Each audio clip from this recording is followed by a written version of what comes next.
Hello বন্ধুরা, কেমন আছো? দেখো, এখানে আমাদের হোটেলে অনেকগুলো কুকুর আছে, বুঝলে? অনেকগুলো কুত্তা আছে। তো দেখো কুত্তাগুলো কিভাবে শুয়ে আছে, দেখো।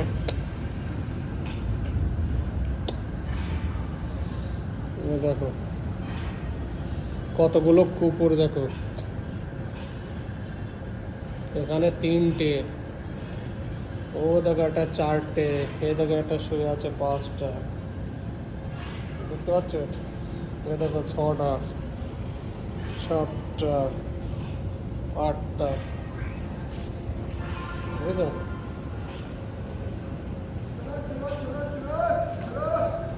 কুকুর কুকুরগুলো কিভাবে একদম আরাম করছে একদম, মানে এখনো হাড় গোড় আসেনি, তো ওপরে আছে সব হাড় মাড়, সব চিকেন মিকেন অর্ডার যায় প্রত্যেক দিন, তো ওইগুলো সব মানে বাঁচে, তো আমরা রেখে দিই। তো ওই হাড়গুলো আবার এই মানে এখন বন্ধ হওয়ার পরে সব এদের আবার খেতে মেতে যায়। তো কুকুরগুলো অপেক্ষা করছে কখন মালবানিগুলো আসবে, বুঝলে?